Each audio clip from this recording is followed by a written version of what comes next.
Hello, my name is Richard Einhorn, and I'm going to talk to you about my personal experience with hearing loss. I'll describe what happened to me and some of the ways that I cope with it. I hope you enjoy it. This talk is called Hearing Loss and Hearing Assistance, a Personal Perspective, and I'm going to describe what I've learned about hearing loss from my own particular point of view, and I'm also going to describe how I try to cope with my own particular problems. By way of introduction, I'm a composer, and perhaps my best known piece is a piece for orchestra and chorus called Voices of Light. Voices of Light has been performed all over the world, and it's been also recorded by Anonymous 4 and by the Netherlands Radio Philharmonic. And this is a performance still of a performance, I believe, up in upstate New York. And recently we had performances with the Baltimore Symphony and the London Symphony. It's been done at the Sydney Opera House and everywhere else. As a composer, you learn a lot about audio technology, and of course you're completely interested in how things sound and how to hear better. But I also have a background as a record producer, and I worked for CBS Masterworks for many years. I was the producer of Yo-Yo Ma's first recording of the Bach Suites, among many, many other recordings. I've worked with the New York Philharmonic, the Philadelphia Orchestra, Glenn Gould, Murray Pariah, and many, many others. As a record producer, you also, of course, are very interested in how things sound, but you also learn a lot about audio technology and about techniques for getting a very, very clear sound. All of this has become very useful to me and very important knowledge for me in approaching how I cope with my own personal problems in hearing. Since I lost most of my hearing in 2010 due to a virus, I had more or less normal hearing, some problems with my left ear. My right ear was very good, but then in 2010 I had some kind of viral infection and developed overnight sudden sensory neural hearing loss and completely lost the use of my right ear. Since that happened, I've become a hearing loss advocate, and I've been featured on the cover of Hearing Loss magazine and wrote an article for them in which I go over many of the points that I'm going to be giving in this talk. And I've also been featured in the New York Times. This particular article is about my use of the iPhone, which I'm going to discuss in this talk. And also another New York Times article is about my advocacy for technology, a wonderful technology called hearing loops. In fact, at a recent performance of Voices of Light, my piece, down in Baltimore, we installed a temporary loop, and the Washington Post covered that as well. So today what I'm going to do is talk about three basic areas. First of all, what is hearing loss, at least what I understand hearing loss to be. Then I'm going to talk about various hearing assistance technologies, ones particularly that I use. There are many, many different kinds of hearing loss. There are many, many different kinds of hearing assistance technologies. I'll be talking about just the specific ones that impact me and impact actually many, many people. And then finally, what I'm going to do is to try to expand the notion of what might be possible for hearing assistance by introducing you to a couple of new pro-audio technologies that have a lot of potential for those of us with hearing problems. So, what is hearing loss? Well, from my standpoint, hearing loss is a misleading term. It's really hearing mangling. Your hearing is, it's not that you merely lose things, it's that your hearing gets distorted. And so hearing damage or impairment is a much more accurate term. There are a lot of misleading terms with hearing loss, and the actual term itself doesn't quite explain how devastating a condition it is. I'm going to describe basically four common problems with hearing that people with hearing loss have: tinnitus, recruitment, the loss of volume and the loss of high sounds, which is what most people think of as hearing loss, and speech and noise. The reason why I put the most common one kind of in the center was to kind of give you a different perspective as to what these problems are. Because in fact, the loss of volume and the loss of high sounds is probably the easiest to treat. Now, this is a slide I really like because visually it gives you a perfect analog of what hearing loss is like. Perfect hearing looks like this, and as you can see, perfect hearing is not perfect. There are little daubs and little problems with everybody's hearing, but impaired hearing really makes the message very difficult to decipher. So that's a very good visual analog of what hearing loss sounds like. So what is hearing loss? These are some specific kinds of hearing loss. The first one I'll discuss is tinnitus, and this is often described as ringing in the ears, and certainly there are many different kinds of tinnitus, but the kind that I have is not really ringing in the ears. It's more like a very high-pitched band of noise that sometimes is in the background and sometimes is very much in the foreground, as it is right now. The loudest sound in the room for me is tinnitus. What does tinnitus sound like? Well, if it's mild, it sounds like this.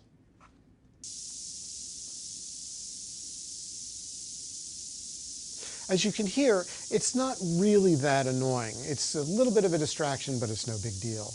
But if you have a moderate level of tinnitus, it can, in fact, begin to be very distracting.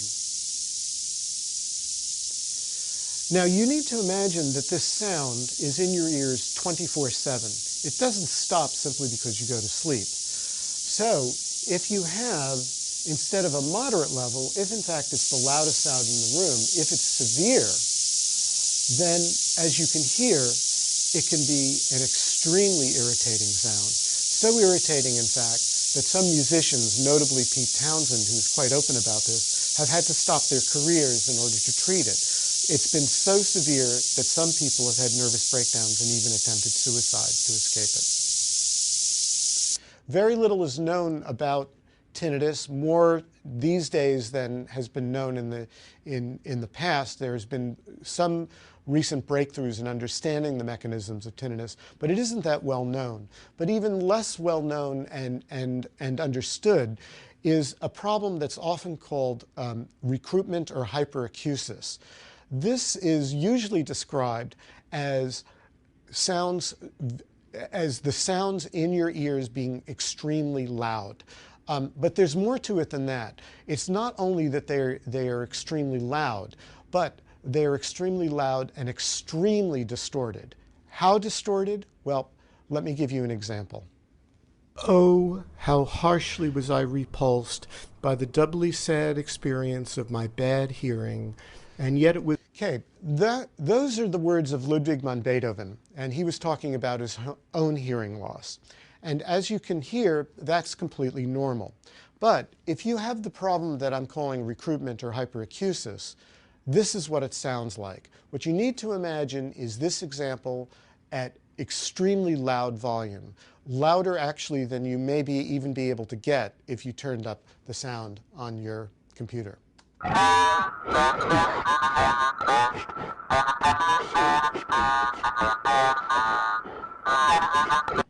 Now, that is a very accurate reproduction of what I hear 24/7 in my right ear.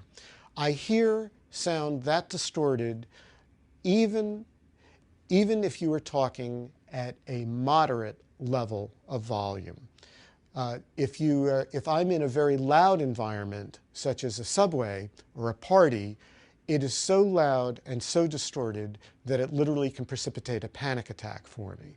And therefore, what I do whenever I'm in public is wear a very powerful earplug in my right ear. That was the ear that was affected by my hearing loss.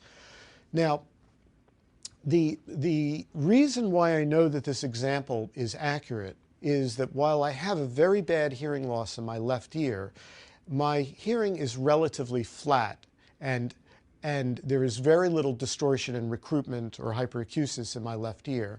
Therefore, since I understand synthesizer technology, and this was simulated on a synthesizer, I can use the synthesizers as a way of simulating what the sound in my right ear is and check it with my actually very accurate left ear. If you don't have severe recruitment, you still nevertheless have problems understanding sound.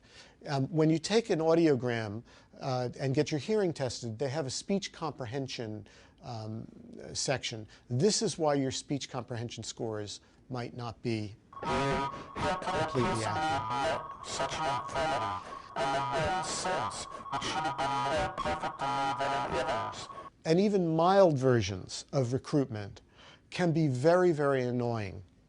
A perfection such as few surely in my profession as you can understand, listening to the world through this kind of a filter that's distorting like this, is annoying and very, very tiring. What we typically think of as hearing loss, what many people do, is simply loss of volume. Typically, a mild hearing loss is described as anything up to 25 dB loss. In this context, you don't really need to know very much about what a dB is. Just think of it as the just noticeable difference between any two volume levels. And then, if 25 dB of hearing loss is considered to be mild, a 40 dB loss is considered to be moderate, and a 70 dB loss of hearing from a nominal 0 is considered to be severe. But what people don't really tell you is that a 25 dB hearing loss, that so-called mild hearing loss, is actually a very, very dramatic difference in the loss of the ability to hear sound.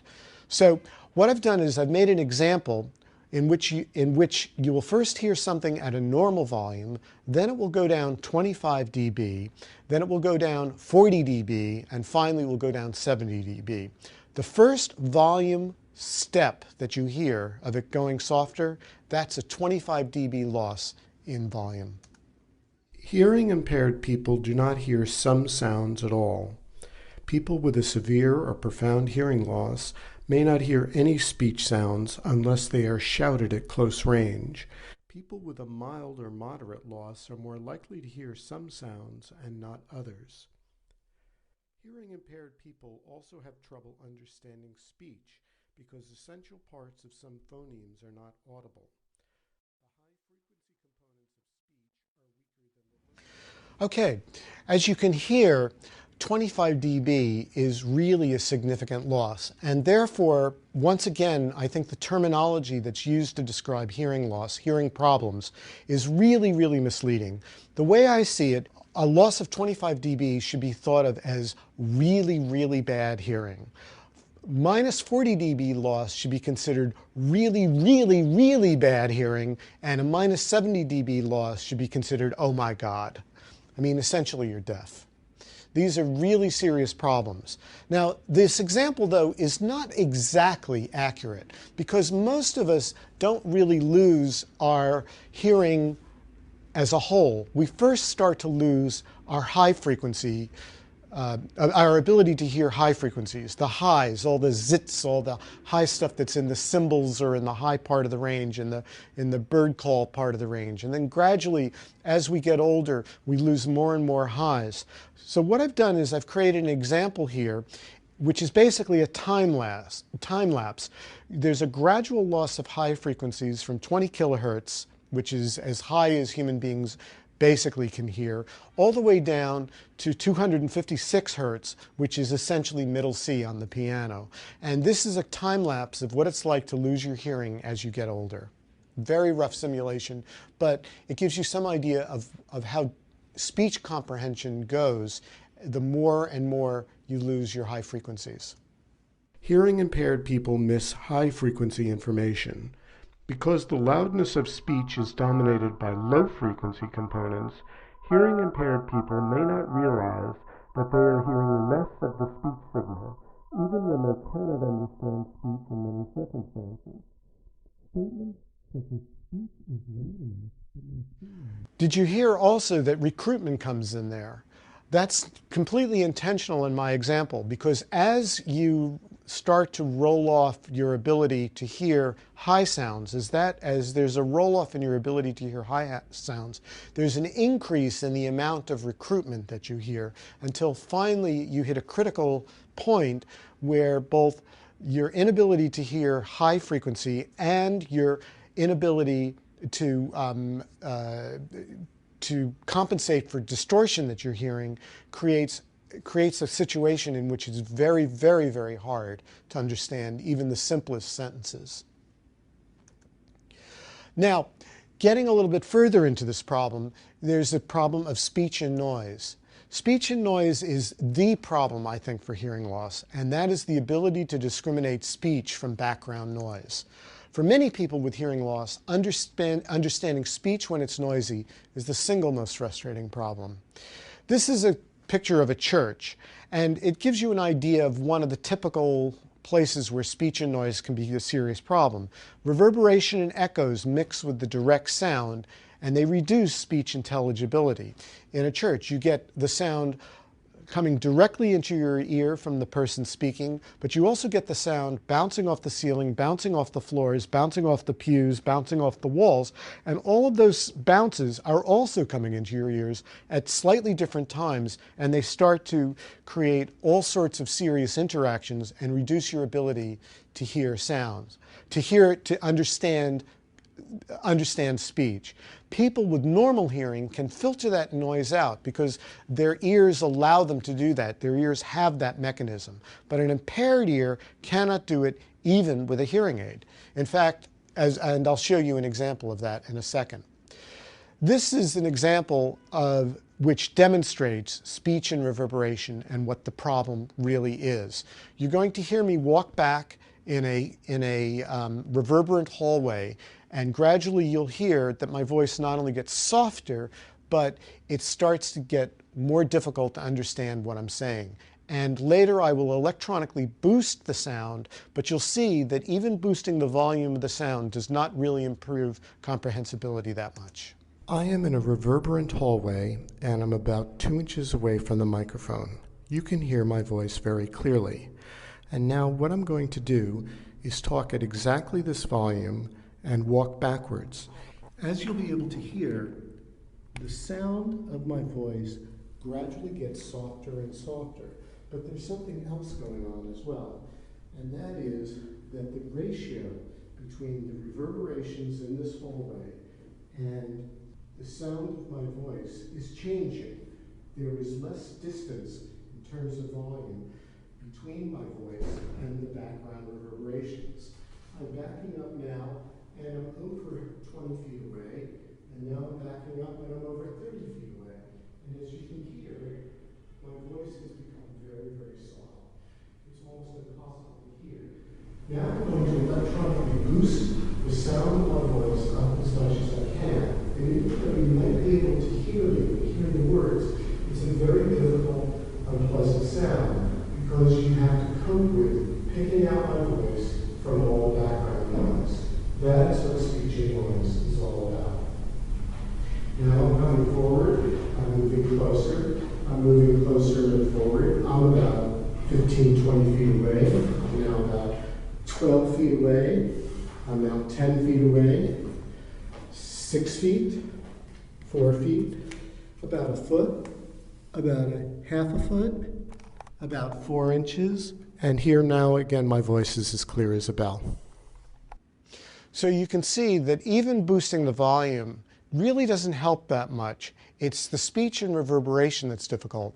And if you had problems, if you have normal hearing and you have problems understanding what I was saying when it was reverberated and when I was really back in the reverberating space, rest assured that somebody with a serious hearing loss or even a mild, quote-unquote, mild hearing loss is having a lot more problems.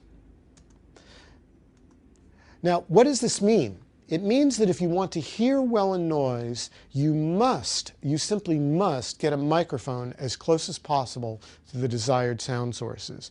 What it also means is that for situations that are noisy, that is like a party or a restaurant, current hearing aid designs won't work very well, given current signal processing techniques, no matter how sophisticated. So, what I'm going to do now is to show you an example of exactly how a hearing aid tries to deal with a noisy situation. If you have normal hearing in a restaurant and have trouble understanding speech at a restaurant, then a person with a serious hearing loss will have a lot more trouble. In this particular example, a friend of mine and I were outside at the Silver Moon Cafe on 105th Street and Broadway in New York City. And I held a microphone up right at ear level where the hearing aid microphones are. And you'll be able to hear her voice. And then gradually, and you won't be able to understand it very well, then gradually what I'm going to do is to move the microphone across the distance between the two of us, over as close as possible to her mouth, and then back again. And you'll hear how the closer you get to my friend's voice, the easier it is for us to understand what she is saying. And the farther away you are, the harder it is to understand, and the harder, and particularly when the microphone is by the ear, it is very, very difficult to pick out. Dana, I have an omnidirectional microphone pointed at you. It's currently at ear level, and what I'd like to ask you to do is to talk a little bit, maybe introduce yourself, and while I'm doing that, I'm going to move it from ear level, which is where a hearing aid tries to hear, and I'm going to move it gradually over to your mouth. Hi, Richard. Well, my name is Dana, and I grew up with hearing loss myself. My parents started noticing that I wasn't speaking very well by the age of 2.5, so they started taking me to doctors and clinics. And it took about a year to realize that I had hearing loss in both ears. And 2 out of 3 clinics said I also had aphasia. So I was taken to a school for aphasia children in California.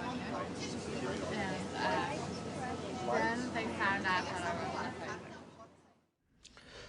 Okay, as you could hear, at the level of the ear, it is very, very hard to pick out speech. The closer you get the microphone to my friend's mouth, the easier it is for you to understand her. Now, hearing aids have technology that attempts to compensate for that. It's called signal processing, and the modern hearing aids are called digital signal processing.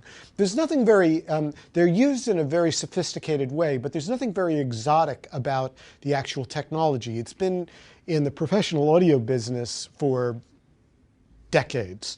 And so what I did was, with my own equipment, which is high-quality professional audio equipment, I simulated in a very, very simple way what a hearing aid tries to do when it is compensating for speech and noise problems. And I took that recording that you heard and I filtered it and compressed it in ways that hearing aids claim that they do. And here is what that recording sounds like. Dana, I have an omnidirectional microphone pointed at you. It's currently at ear level, and what I'd like to ask you to do is to talk a little bit, maybe introduce yourself, and while I'm doing that, I'm going to move it from ear level, which is where a hearing aid tries to hear, and I'm going to move it gradually over to your mouth.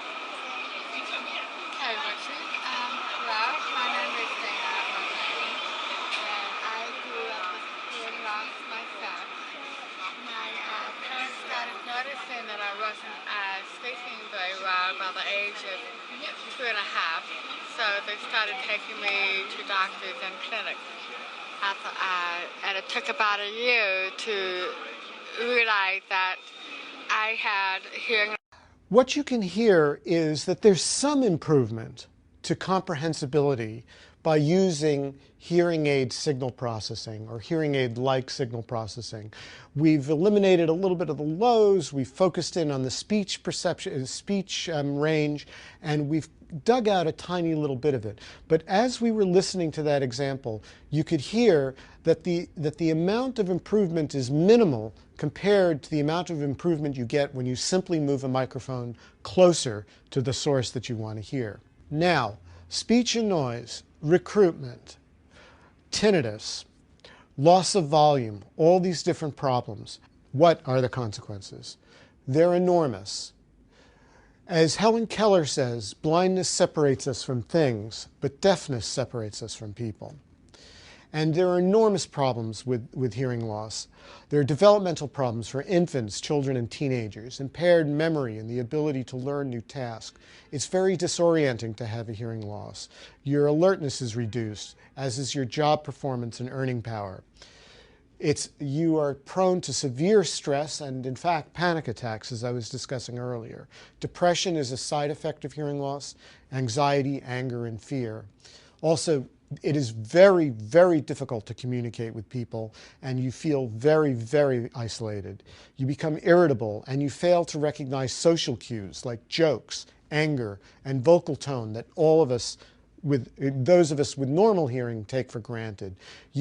There is social rejection that comes with hearing problems, and stigmatization. You're considered both deaf and dumb. And there's extreme exhaustion. It is very tiring to try to hear all day. And at the end of the day, particularly a day with a lot of noisy environments in it, I'm completely wiped out. But then there's something even worse. Hearing loss is linked to dementia. This is brand new research from Johns Hopkins. A mild hearing loss can be linked to brain atrophy in older adults.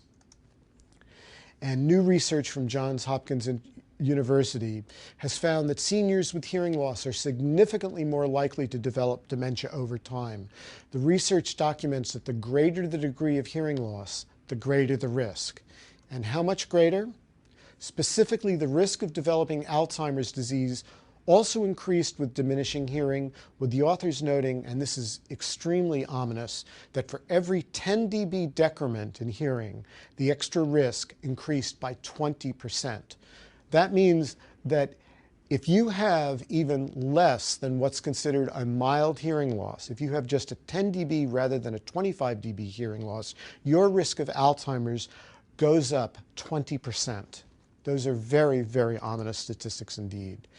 Now, the specific mechanisms that underlie the association are not yet known. They don't know what causes what, or even whether or not hearing loss causes dementia, or dementia is somehow or another implicated in the anatomy, in the biology that causes hearing loss.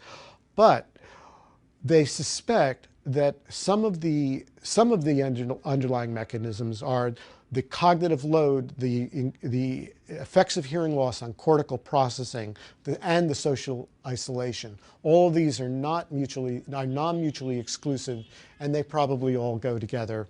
They probably all work together to create a serious cognitive decline.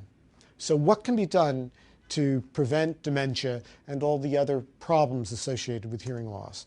Well, the most important thing, of course, is to protect your hearing. The other thing to do is to avoid loud noise environments. A single exposure, prolonged exposure to hearing, sound levels above 85 dB can be very damaging. And the louder the prolonged exposure, the shorter the amount of time needed to create permanent damage. A typical rock concert between 90 and 100 dB will damage your hearing permanently. Yes, your ears might be ringing for only a day or two, but you will still have permanent hearing damage. Your best bet, always in noisy environments, is to learn how to use earplugs and use them. You can find earplugs at the earplug store, and a very wide selection of them, including so-called musicians' earplugs, which don't distort the sound. They just lower the volume into an acceptable level so that you're not being exposed to over 85 dB worth of sound pressure level. Now, what about a cure? Well, at the present time, there is no cure for hearing loss. You lose your hearing, it's gone. But the Hearing Health Foundation has what's called the Hearing Restoration Project, HRP. And this is a very exciting development. This is a page from their website, from the HRP website. Essentially, what the Hearing Health Foundation learned, what the Restoration Project has discovered, is that birds are able to regenerate their hearing. They discovered this quite by accident. And if the birds are able to regenerate their hearing, since we are descended ultimately from, mammals are ultimately descended from birds and similar animals, we may have genetic switches that can be switched on to possibly enable us to regenerate our hearing as well. I'm talking about specifically the inner ear regenerating the cochlea. And in fact, that is what they're doing. There's a 5-year plan to develop research, and then a longer plan to create to transition the research from animal research ultimately to humans.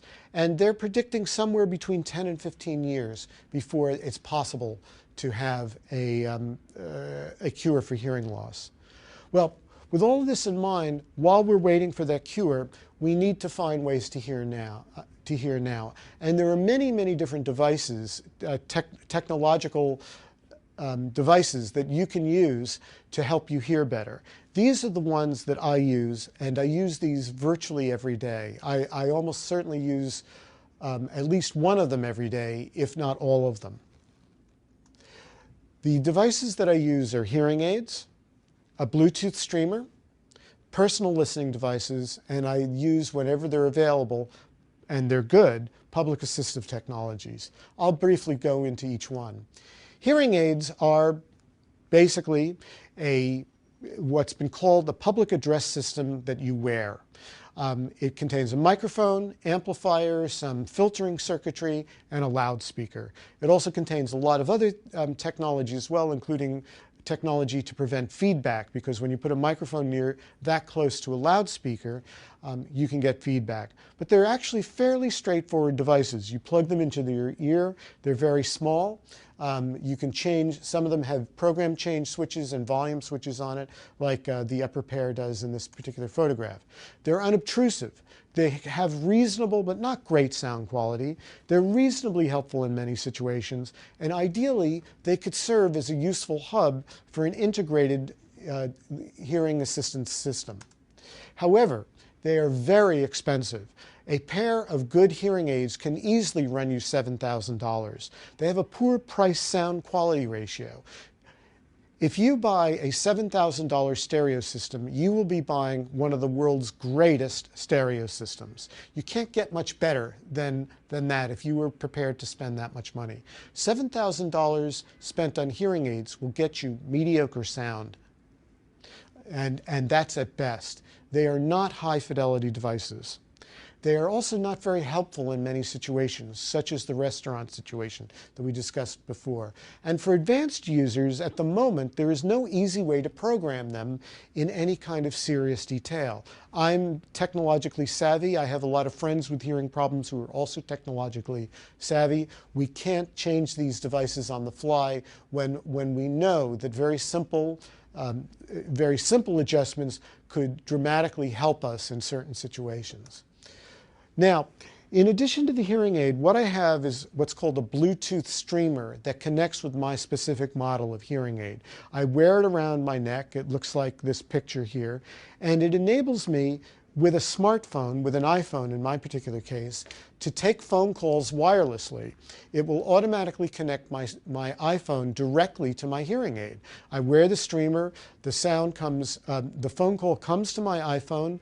The iPhone broadcasts Bluetooth to my streamer. The streamer then uses another technology to get it into my hearing aid. And so without any wires and any hands, I can answer the phone, I can talk on the phone, and I can also use the music programs on my iPhone, and I can also listen to audiobooks. There are some disadvantages to it. It's not cheap. And it also doesn't pair that easily. In other words, the technology is a little cumbersome to use. And if you are uncomfortable and unfamiliar with audio technology and smartphone technology, you will find the use of a Bluetooth streamer not that straightforward, I'm sorry to say. It took me quite a while to learn it, but I do use it every day, and I enjoy using it. Now, I also use what are called personal listening devices or assistive listening devices, ALDs. This is a very typical one. It's called a pocket talker. Very simple. It consists of a microphone, an amplifier, and a pair of headphones that you wear. Now, it's pretty good, but you can also do the same thing with an iPhone. This is my iPhone that's been set up to serve as a pocket talker.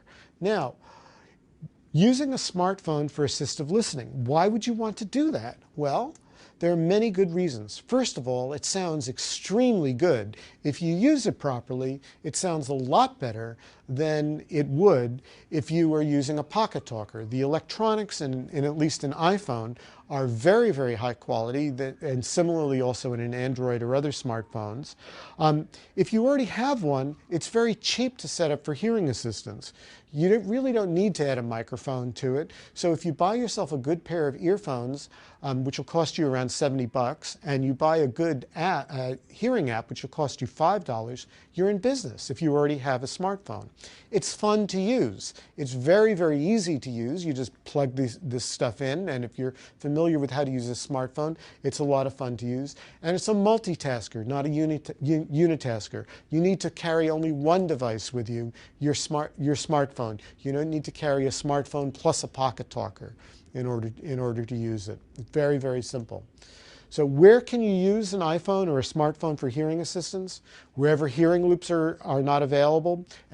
I've used them at restaurants, at parties, concerts, plays, lectures. I've used them in houses of worship, at synagogues and temples, at dinner parties at homes. I've even watched TV with it. It's an incredibly effective way to hear as well as your ears will allow you to hear. Of course, none of these devices will cure your hearing problems. You will still have your hearing problems, but you will be confronting and coping with your hearing problem in a way that gives your ears the best chance possible to hear as well as they can. Why would you not use a smartphone? You'd probably have to remove your hearing aids.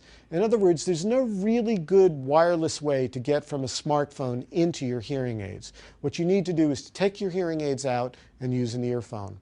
You'll need to be somewhat comfortable with tech. Using an iPhone for hearing assistance is not for people who claim they're technophobic. Another reason that you might not want to use a smartphone is that it's not invisible. In other words, you can see the device. Now, there are many people who don't like anybody to know that they have a hearing problem. If you use a device like the smartphone or a pocket talker, unfortunately, these devices are visible. Now, my personal feeling is the best way to get a hearing loss to become invisible is to simply solve the hearing problem, no matter how you do it. So for me, having a device that's visible, that people can see, is less of an issue than the issue of not being able to hear. And every single place that I've used this technology, every single place I've used it, people immediately forget that I'm using it and it simply enables me to hear and to participate in a conversation as easily as if my hearing were normal. It does require also a smartphone to use, and apparently, according to research that I've read, the iPhone is currently the most suitable technology for using it. If you want to set up an iPhone or a smartphone for hearing loss, there are 4 basic components. You need very high-quality earphones, a smartphone hearing app, a high-quality microphone is optional, but very, very useful. And you need to learn how to use it, and you need to practice how to use it. Here are some typical common styles for earphones. You probably have seen these Apple earbuds. Toss them. They sound terrible. They are unreliable. The quality control on them is terrible. Toss them. You need to spend about $80 for earphones. Here are some typical styles. These are over the ears. These are good, but they're not great. This is a different kind of over-the-ear style. Again, they're a little bit of overkill. You don't really need anything like this. And this particular style, where the pads rest against the ear, don't isolate the sound very well. You really need to close your ears off in some way. Noise-canceling headphones can be very useful, but again, they're large and they're cumbersome to carry around. These are very tiny. These are in-ear earphones, and they are very, very useful, and they're the ones that I recommend. They completely seal the ear off so that you're only hearing sound through the device, which is very important. And they're very, very comfortable to wear. They cost around $100, and they sound fantastic. You can also get an option where they can make custom ear molds if you have particularly unusually shaped ears that are very comfortable to wear. And in fact, I wear in-ear earphones sometimes all day. And you have different ear tip styles if you prefer. And here are some custom made ones. These are very expensive ones, by the way. And these are the particular ones that I'm using these days, Shure SC535s. Instead of earphones with a wire, though, you might want to ask, can you use a neck loop or Bluetooth? And the short answer is no, not really. The reason is that Bluetooth technology, to talk about that for a second, just simply will not, has too much delay. In other words, somebody will speak and it will take you sometimes up to 30 seconds before you actually hear the person's voice in your earphones or hearing aid. As for neck loops, which some people have suggested instead of earphones, in many environments they have hum. How bad is the hum? It's this bad.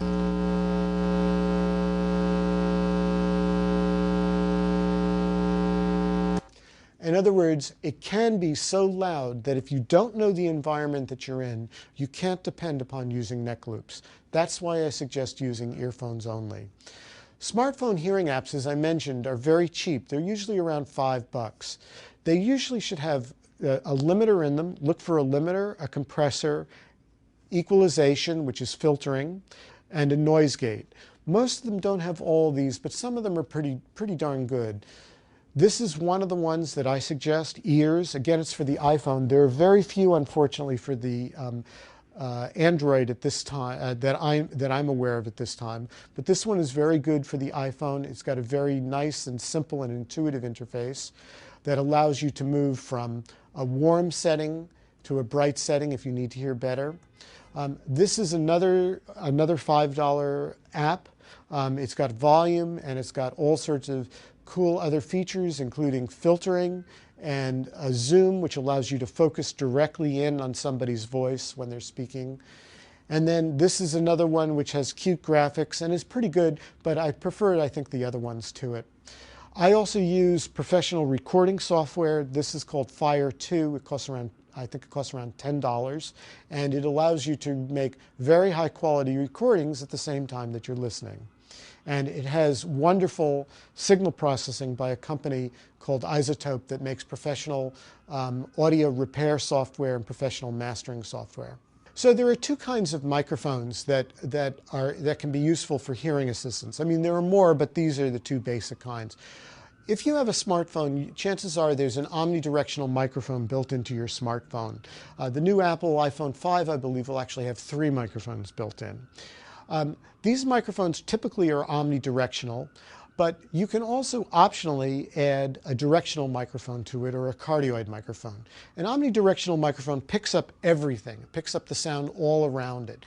And it's very useful, but if you are using it for hearing assistance, you might consider getting an attachment for your smartphone that gives you somewhat of some directionality. This is called a cardioid or directional microphone. Cardioid means heart and heart-shaped, and if you flip the pattern over, you can see that it looks like a heart.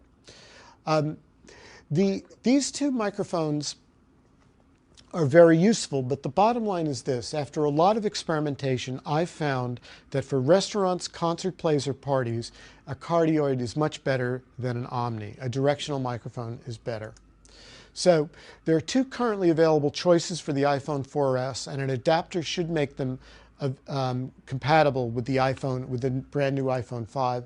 This is the $80 Tascam IM2, which just clips onto the power port of your iPhone, or and this is an example of how it's actually used. Or there's an Apogee mic which costs $200, which gives you studio quality recordings, and this attaches by a cable either to your iPhone or to your iPad. These are compatible only with the iPhone 4S. They may be compatible with the iPhone 5 with an adapter. I haven't been able to check that out. So basically, this is the iPhone in action. You've got the cardioid directional microphone attached to the power port. You've got very, very good earphones, and you've got a $5 hearing app. And with this rig, I can hear just about anywhere where a hearing aid is not providing me adequate sound. Here's a close-up of it. Okay, there are other listening devices that I'm going to just quickly walk you through. There's FM, which is basically a wireless pocket talker. You give somebody a microphone to wear, and you wear a receiver with an earphone. And then there's one particular one that's very exciting called the Etymotic Companion Mics. It's been discontinued, but you can sometimes find it on eBay.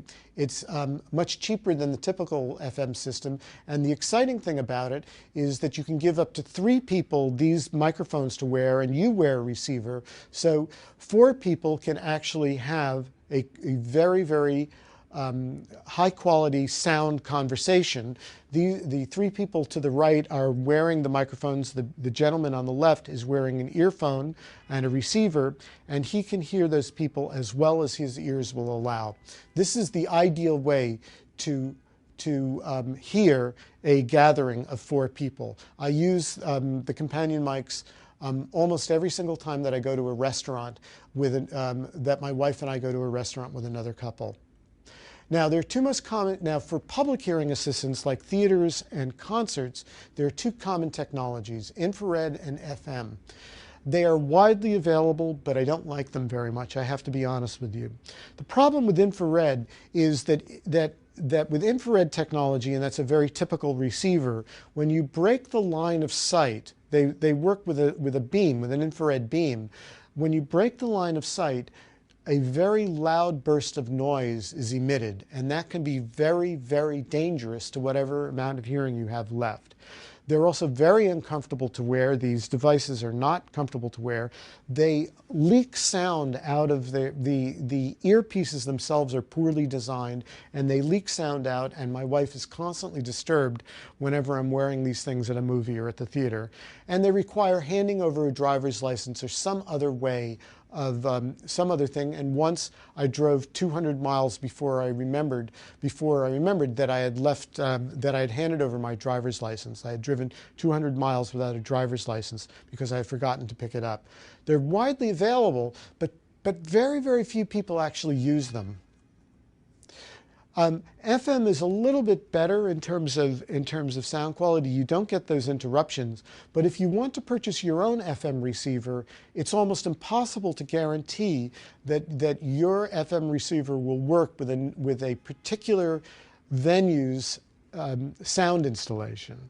They're very uncomfortable, just like to wear, just like many of them are, just like the infrared. They also have those poorly designed earphones, and they require handing over a driver's license. Again, widely available, very, very used, not that often. Why? Well, you don't look very, you look unusual wearing them. Here I am at a concert, not at a concert, at a movie theater. I'm wearing them. I'm wearing one of these devices. They're uncomfortable to wear, and it's very obvious that when you wear them, you have a hearing problem. You are broadcasting your hearing problem.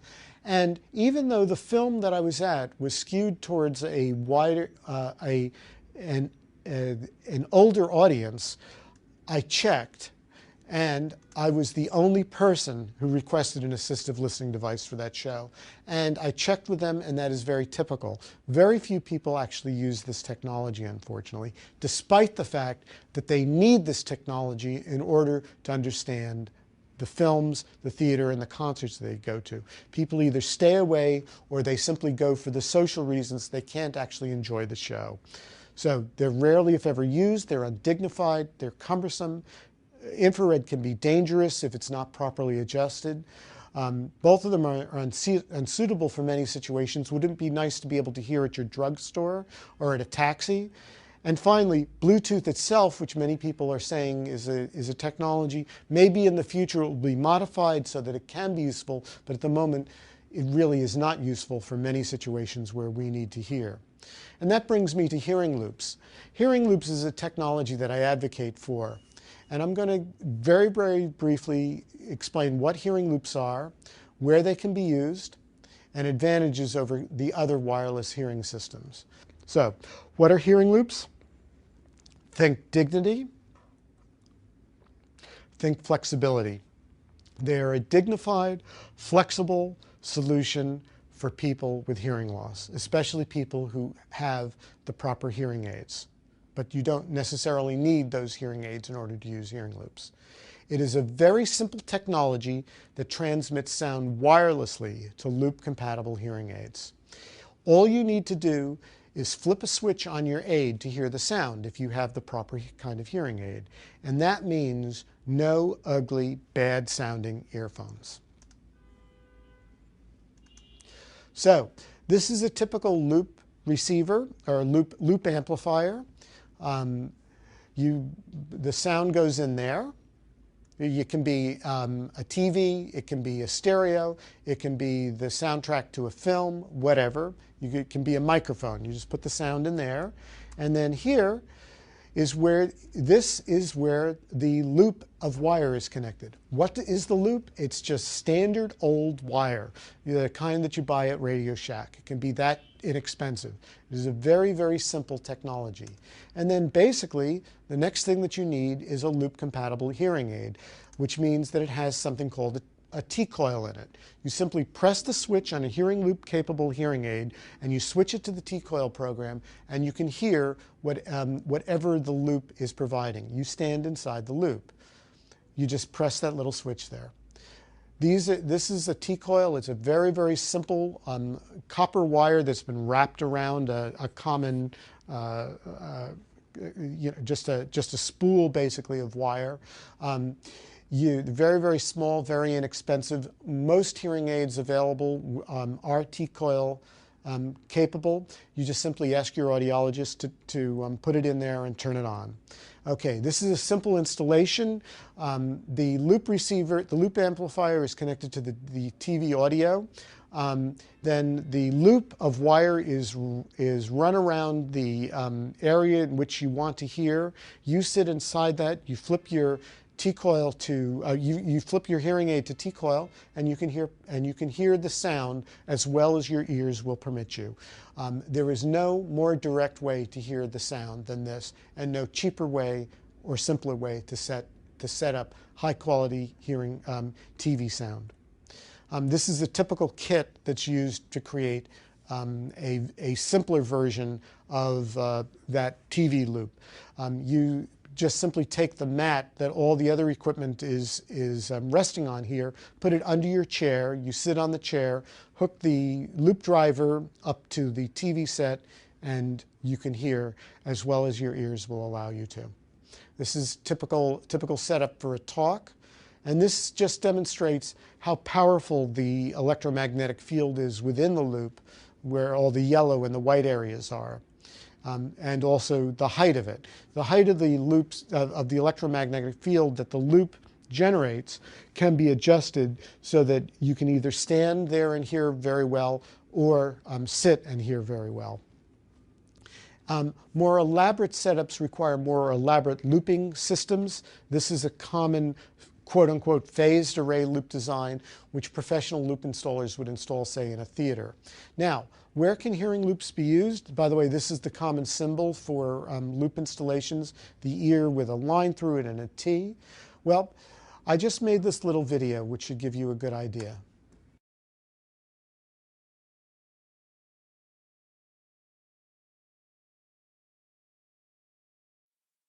Live recording at the subway booth at 66th Street, Lincoln Center, asking for directions. Take the 1 train to 14th Street, get off and get the L train to Bedford. That's heading south. Excuse me?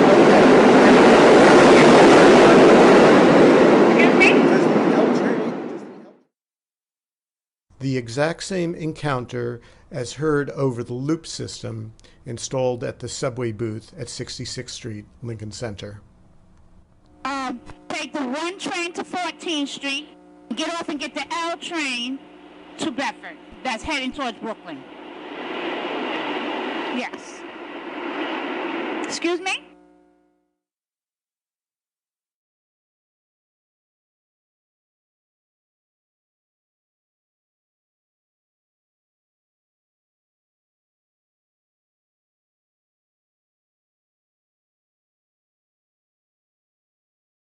So that gives you a very dramatic example of how powerful loops can be and how they can be used to clean up the sound in a very, very, very noisy environment. What I love about that example is that the person who I was asking directions from, I could hear her, but she couldn't hear me that well. She had to say, "Excuse me," because she couldn't hear me. But I could hear her quite well because I was using a hearing aid with a T-coil. Okay, where else can they be used? In airports, in elevators, at the library. In Britain, they're used quite a bit all over the place. Here they are at a point of sale at a museum. Here they are in a taxi cab. The Westminster Abbey was looped for the royal wedding. Here they are at a pharmacy, and at a deli. At a post office, at a bank, in buses. Here I am with Marin Alsop rehearsing at a rehearsal of one of my pieces in London in November at the Barbican. They had a hearing loop installed in the theater. So in order to hear it properly at rehearsal, I asked them to turn the system on, and I could hear incredibly well. You can also use them in enormously large venues. There's a hearing loop installed all over the Michigan State University's Breslin Center. 12,000 out of the 14,000 plus seats have been looped. So bottom line, there are many, many advantages to loops. They're the most flexible technology. They're the most dignified wireless assistive listening system for public spaces. They work extremely well with hearing aids, but don't require hearing aids. You can get loop receivers and earphones if you don't have it, similar to the infrared and FM devices that are currently available. A majority of hearing aids, however, are hearing loop compatible already. They just need to be set up, and it costs pennies to make them, to set them up. Hearing loops can be used in numerous situations where no other assistive technology will work, significantly increasing the quality of life for millions of people. Some 36 million people plus have hearing loss in this country alone. Sophisticated loop designs can enable privacy, secure transmissions, consistent signal strength, and considerable flexibility. And loop systems, unlike FM and infrared, are really used by people with hearing loss. There are many churches in Michigan, for example, that have hearing loops, and they know that they're being used because whenever they turn the system off, they are flooded with complaints from their congregation. Now, there are some issues connected with hearing loops. More qualified installers need to be trained. There needs to be some sort of official qualification and certification. There's the beginnings of that, but there isn't as much as there should be. For home installs and dining tables and living rooms, we need high-quality turnkey systems that include not only the loop, but all the other technology you need, the microphones, the mixers, and signal processing. Very little work has been done in making these, in applying best practices for audio to these home systems. Very, very important, education. More people need to be educated about the importance of loops, their simplicity, and their flexibility. T-coil technology needs to be improved. It can be simplified and it can be made more flexible. But by far, the most important problem that loops have is there just aren't enough of them installed. And that is why a lot of my advocacy focuses on loops. Eventually, of course, like every other technology, loops will be superseded by something else, perhaps a modified Bluetooth technology. But at the moment, the most flexible, the most dignified public assistance technology is hearing loops. Now, there are these new audio technologies that are available, none of which are used in hearing assistance. I don't have much time to go into it, but I did want to let you know about a couple that could be extremely useful. Remember that problem that I showed you, the speech and noise, and particularly the speech and reverberation in the reverberant hallway?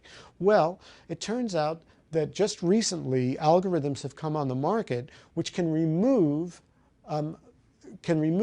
reverberation from a recording. Eventually, they might be able to do it live. Let me show you an example. This is the test sound for the innovative Dereverberation plugin.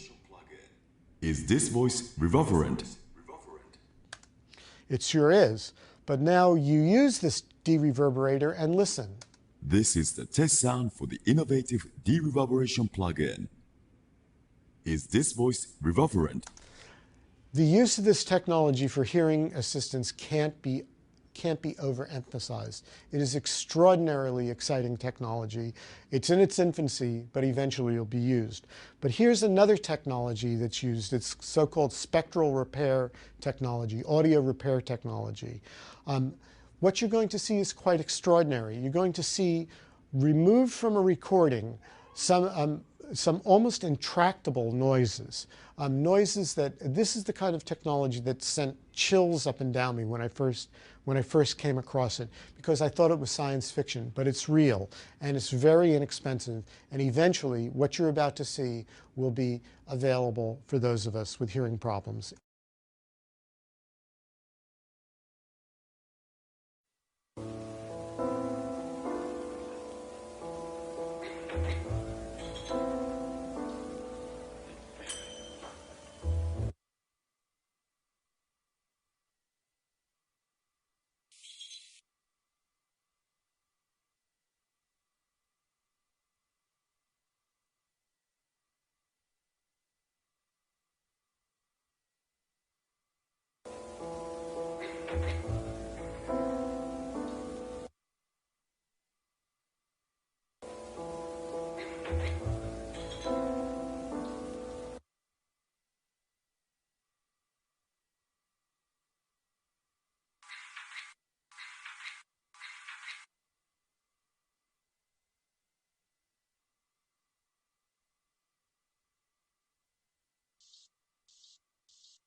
Okay, we've gone through a lot, and there's a lot that I've discussed.